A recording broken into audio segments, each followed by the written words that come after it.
रटते रटते थक गए हैं। सामान्य हिंदी के विलोम, वाक्य एवं वर्तनी शुद्धि, अनेक शब्दों के लिए एक शब्द, तद्भव उत्सव जैसे टॉपिक्स को रटना अगर कठिन लगता है तो अब रटना बंद करिए और इस्तेमाल करिए फायर का।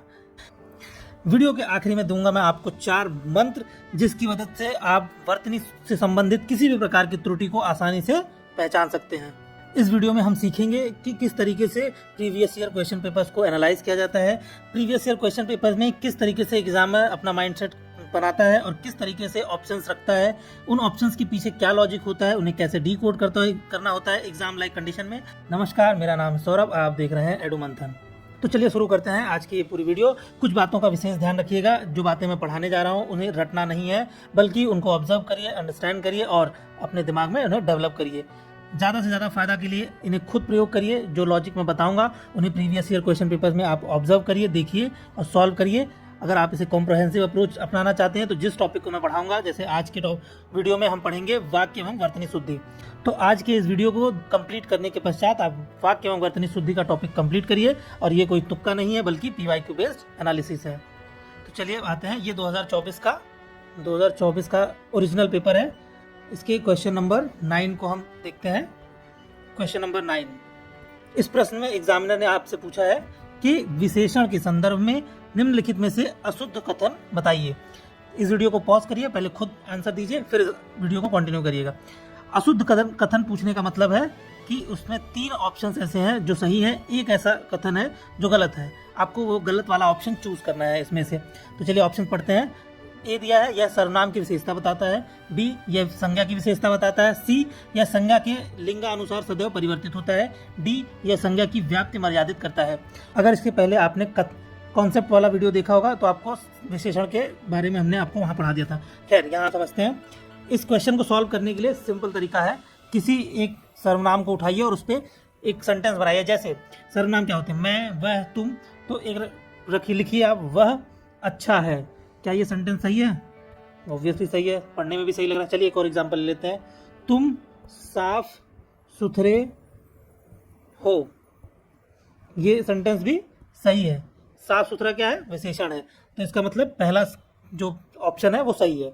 दूसरा ऑप्शन इसने क्या बोला है, यह संज्ञा की विशेषता बताता है। इसके लिए भी आपको सिंपल से अप्रोच अपनानी है। संज्ञा क्या होती है? किसी व्यक्ति, वस्तु या नाम को संज्ञा कहते हैं। तो इसमें भी एक एग्जाम्पल लीजिए और देखिए क्या ये बात सत्य है क्या। तो लेते हैं हम एग्जाम्पल, रमेश अच्छा लड़का है। क्या ये वाक्य पढ़ के आपको लग रहा है कुछ असहज महसूस हो रहा है? ऐसा लग रहा है कि ये वाक्य गलत है? नहीं महसूस हो रहा। यहाँ पे जो अच्छा वर्ड है वो संज्ञा की विशेषता बता रहा है। तो इस कॉन्सेप्ट से आपका ऑप्शन बी भी सही हो गया। चलिए ऑप्शन डी पे आ जाते हैं।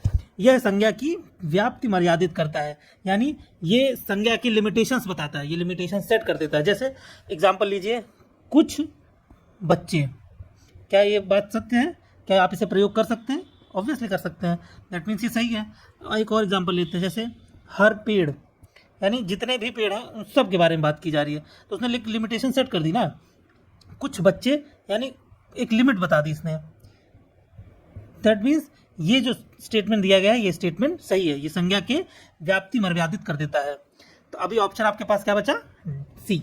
वैसे इसके पीछे लॉजिक समझिए, यह संज्ञा के लिंगानुसार सदैव परिवर्तित होता है। नो डाउट कि परिवर्तित होता है, लेकिन सदैव परिवर्तित होता है ये गलत है। ये सदैव परिवर्तित नहीं होता है। आप एक कॉमन सेंस लगाइए, इतने सारे विशेषण हैं, अगर एक भी ऐसा हुआ, इतने सारे विशेषण में से कोई एक भी ऐसा विशेषण हुआ जो लिंग के अनुसार परिवर्तित नहीं होता है, तो एग्जामिनर ने जो क्वेश्चन बनाया है वो क्वेश्चन गलत हो जाएगा। और एग्जामिनर कभी नहीं चाहेगा कि उसके क्वेश्चंस को चैलेंज किया जाए, क्योंकि उसके इमेज की बात आ जाती है। तो इसलिए जो भी वो सेंटेंस बनाएगा वो हमेशा के लिए गलत बनाएगा। तो इसलिए उसने लिखा है ये संज्ञा के अनुसार, लिंगानुसार सदैव परिवर्तित होता है। चलिए अब अगले क्वेश्चन पे आते हैं। नेक्स्ट क्वेश्चन है हमारा क्वेश्चन नंबर 16। क्वेश्चन नंबर 16 में है, व्याकरण का ज्ञान रखने वाले व्यक्ति के लिए प्रयुक्त होने वाले शब्द की शुद्ध वर्तनी क्या है। आप इसमें से ऑप्शंस देखें, व्याकरण, व्याकरणज्ञ, अज्ञ, व्याकरणी। अगर आप इसे प्रोनाउंसिएशन के बेस पे जाएंगे तो आपको ये दिखेगा कि ए और बी ये दोनों सेम साउंडिंग है, सी और डी ये दोनों सेम साउंडिंग है। अब आप ऑप्शन आपके पास 50-50 है। अगर आपको इसकी नॉलेज है तो आप रिस्क लीजिए और इन दोनों पेयर में से किसी एक पेयर के साथ आप आगे बढ़िए। दूसरी अप्रोच आप यहाँ क्या अपना सकते हैं, जैसे अगर आपको पता हो अज्ञ का मतलब होता है जानना, तो व्याकरणज्ञ का मतलब हो गया व्याकरण को जानने वाला, और यहाँ पे पूछा व्याकरण का ज्ञान रखने वाला, तो दोनों में डिफरेंस है। तो सी ऑप्शन अगर गलत करते हैं तो ये पेयर गलत हो जाएगा। अब आप इसके साथ बचते हैं इन्हीं दो ऑप्शन में, इन दोनों में से किसी एक को आपको चूज करना है। अगर आप ये देखेंगे तो व्याकरण और व्याकरण ये बोलने में ही अशुद्धि है, बोलने में ये शुद्ध आता है, बोलना आसान है, तो ये आंसर सही है। चलिए अब अगला क्वेश्चन देखते हैं। क्वेश्चन नंबर 19, निम्नलिखित में से शुद्ध वर्तनी वाला शब्द कौन सा है? अनुग्रहित, अनुग्रहित, अनग्रहित, अनग्रहित, अनुग्रहित। आप अगर ये नोटिस कर पाएंगे तो इसमें अनु उपसर्ग लगा हुआ है और इसमें अन उपसर्ग लगा है। ये जो चार वर्ड दिए गए हैं आपको, ये दो सेम उपसर्ग से बने हुए हैं, ये दो सेम उपसर्ग से बने हुए शब्द हैं।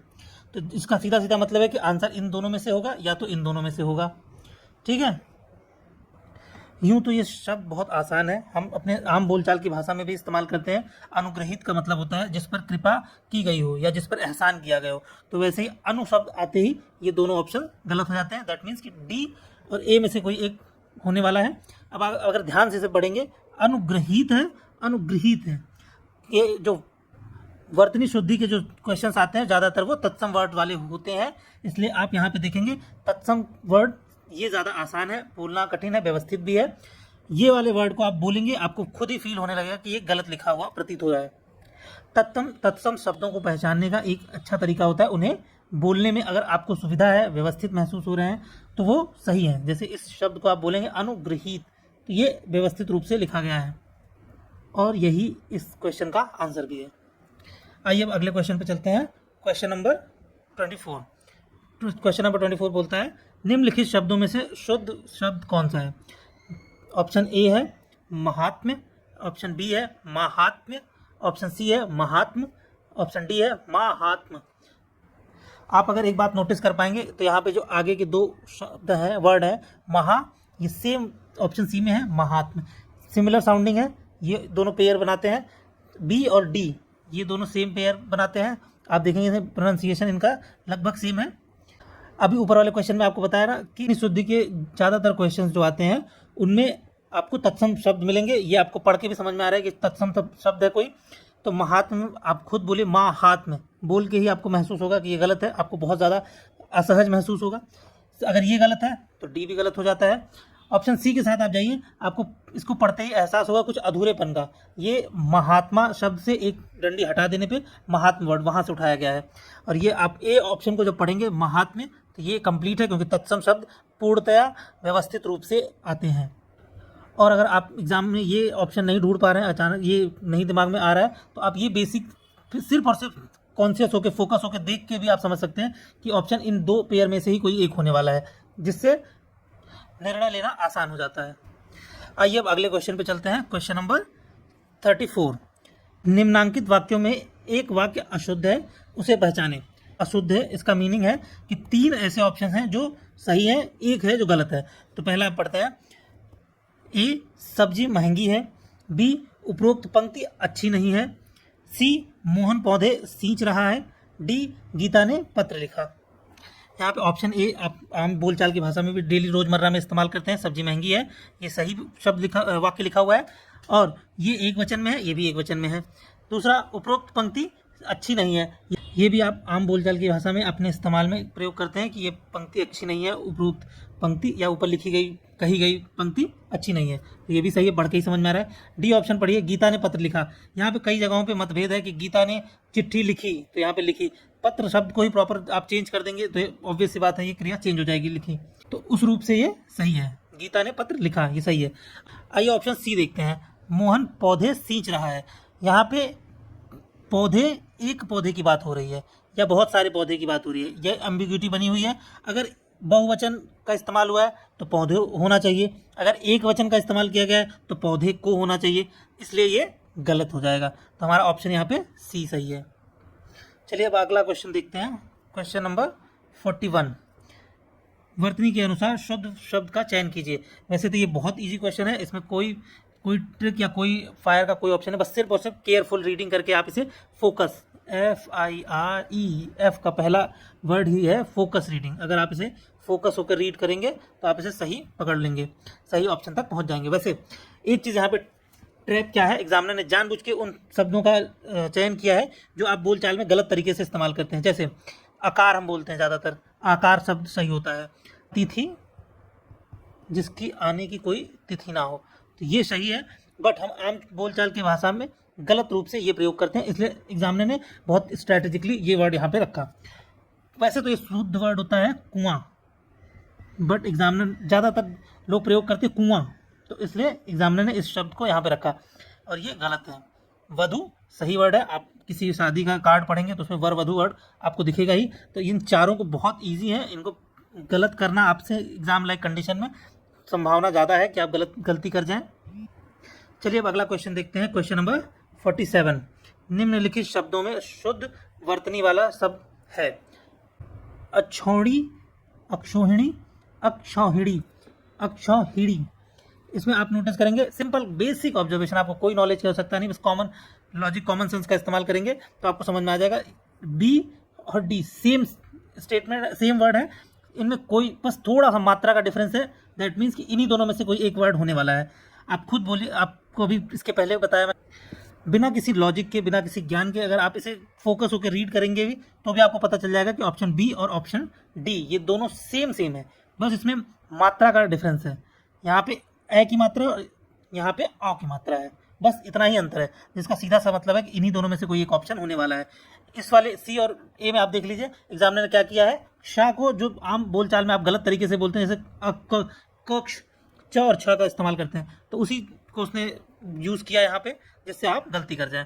तो ऑप्शन बी और डी में से आपको देखना है। और वैसे भी मैं बता चुका हूँ, वर्तनी जितने भी ज़्यादातर क्वेश्चन पूछे जाते हैं वर्तनी के, वो तत्सम शब्द होते हैं। आप तत्सम शब्द जो होंगे व्यवस्थित रूप से होंगे, उनको बोलना सहज होगा, उनमें एक पूर्णता का भाव आपको महसूस होगा। जैसे अब इस वर्ड को आप बोलेंगे अक्षौहिणी, अक्षौहिणी, आपको इसमें अधूरेपन का एहसास होगा, पर डी में अधूरेपन का एहसास नहीं होगा। हो सकता है एग्जाम लाइक कंडीशन में आपको ये चीज़ ना मालूम हो पाए, या हो सकता है यहाँ पर, बट आप 50-50 तक पहुँच सकते हैं। आप इन दोनों में से कोई भी ऑप्शन चूज कर सकते हैं। चलिए अगला प्रश्न देखते हैं, क्वेश्चन नंबर 48। निम्नलिखित वाक्यों में से शुद्ध वाक्य है। ऑप्शन है ए, कुछ लोग मिष्ठान के प्रिय हैं। ऑप्शन बी, महारानी लक्ष्मीबाई महाराज गंगाधर राव की महिषी थीं। ऑप्शन सी, व्यवसाय के लिए मुझे आपकी सहायता अपेक्षित है। डी, वे ग्राम जनता को जगाने के लिए प्रयासरत हैं। इसमें उसने पूछा है शुद्ध वाक्य कौन सा है, जिसका मतलब है कि 3 गलत है, 1 सही है। तो 3 गलत या 1 सही, चाहे तो 3 गलत ढूंढ लो या 1 सही ढूंढ लो, दोनों में से कोई एक आपने चूज किया, आपको मिल जाएगा आंसर। तो चलिए एक एक करके ऑप्शन देखते हैं। कुछ लोग मिष्टान्न के प्रिय होते हैं, प्रिय का प्रयोग व्यक्ति के लिए होता है, तो यहाँ पे खाद्य पदार्थ के लिए नहीं होगा, इसलिए ऑप्शन गलत है। आइए सी देखते हैं, व्यवसाय के लिए मुझे आपकी सहायता उपेक्षित है। उपेक्षित का मतलब होता है जिसे नज़रअंदाज किया गया हो, और यहाँ पे होगा अपेक्षित है। अपेक्षित का मतलब होता है जिसकी आवश्यकता हो, तो सी भी गलत हो गया। चलिए डी देखते हैं, वे ग्राम जनता को जगाने के लिए प्रयासरत हैं। आप कभी भी गांव के जनता के बारे में पढ़ना, आप जब कभी भी ग्रामीण जनता के बारे में सुनेंगे तो वहाँ पे या तो ग्रामीण शब्द का इस्तेमाल होगा या फिर ग्रामीण जनता शब्द का इस्तेमाल होगा, ग्राम जनता शब्द का इस्तेमाल आपको नहीं मिलेगा। वैसे जनता शब्द ज़्यादातर शहरी क्षेत्र के लिए इस्तेमाल किया जाता है, और ये सेंटेंस गलत है। इसी के साथ ऑप्शन बी आ जाइए, महारानी लक्ष्मीबाई महाराज गंगाधर राव की महिषी थी। महिषी का मतलब होता है रानी, ऐसी रानी जिसका प्रॉपर राज्याभिषेक के दौरान रानी पद दिया गया हो। तो यहाँ पे संबंध कारक है कि और महारानी लक्ष्मीबाई महाराज गंगाधर राव की महिषी थी। ऑप्शन बी करेक्ट है। आइए अगला प्रश्न देखते हैं, 57। निम्नलिखित वाक्यों को ध्यानपूर्वक पढ़कर दिए गए कूट के अनुसार उत्तर दीजिए। ऑप्शन ए है, संजीव ने मिठाई और पापड़ खाए। सीतांशु ने दूध और रोटी खिलाई। क्वेश्चन सी है, श्याम ने बैल और घोड़ा मोल लिए। डी है, तुमने रुपए दिए। अब आप ऑप्शन डी को ध्यान से पढ़िए, तुमने रुपए दिए। रुपए क्या है, बहुवचन है, और बहुवचन के साथ आप क्या लिखेंगे यहाँ, दिए, जिसका मतलब है कि ऑप्शन डी गलत है। और जैसे ही आपने डी गलत किया, आपका सी हट गया, सी ऑप्शन चला गया, डी ऑप्शन भी चला गया। अब आपके पास क्या ऑप्शन बचा, ए और बी। अब 50-50 इनमें से किसी एक को चूज करना है। अगर इन दोनों ऑप्शंस को आप देखेंगे तो ए दोनों में कॉमन है, इसका मतलब ए ऑप्शन सही है। अब बचा सी और बी, इन दोनों में से आपको चूज करना है कि कौन सा सही है। तो आप ध्यान से अगर इन दोनों सेंटेंस को पढ़ेंगे तो आपको एक गलती पकड़ में आएगी कि दूध क्या होता है, दूध पिया जाता है और रोटी खाई जाती है या खिलाई जाती है। ठीक है, तो ये बी ऑप्शन यहाँ पे गलत हो जाता है, जिसका मतलब है आप ऑप्शन बी एलिमिनेट हो जाएगा और option A and C correct option है। आइए अब अगला प्रश्न देखते हैं, क्वेश्चन नंबर 58। आपको चाहिए था कि आप रोगी को देखाएं, इस अशुद्ध वाक्य का शुद्ध वाक्य क्या होगा। ए है, आपको चाहिए था कि आप रोगी को देखने जाएं। आपको चाहिए था कि आप रोगी को देखने गए थे। आपको चाहिए था कि आप रोगी को देख आते। आपको चाहिए था कि आप रोगी को देखने जाएंगे। सबसे पहले आप यहाँ नोटिस करिए, आपको चाहिए था, इसका मतलब एक बात पास्ट टेंस में चल रही है, भूतकाल में चल रही है। पूरी बात जो है भूतकाल में हो रही है। आगे भी आपको देख आए, ये भी बात कह रहा है कि भूतकाल में है बात, सेंटेंस। ठीक, तो सीधे सीधे आपको ऑप्शन डी दिख रहा है कि ये बात भविष्य की कर रहा है, तो ऑप्शन डी यहाँ पे एलिमिनेट हो गया। अभी आपके पास ऑप्शन क्या बचा, option A B C. Option D already आपका एलिमिनेट हो गया। चलिए ऑप्शन बी हम देखते हैं। आपको चाहिए था कि आप रोगी को देख आए थे, इसका मतलब है कि ये काम ऑलरेडी हो चुका है और यहाँ पे ये सेंटेंस बोल रहा है कि अभी काम हुआ नहीं है, आपको ये काम करना चाहिए था। तो इस सेंस के साथ ऑप्शन बी डिलीट हो जाता है।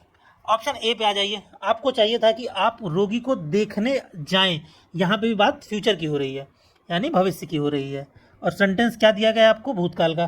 तो इसी के साथ ऑप्शन ए भी डिलीट हो जाता है। बचा क्या, ऑप्शन सी।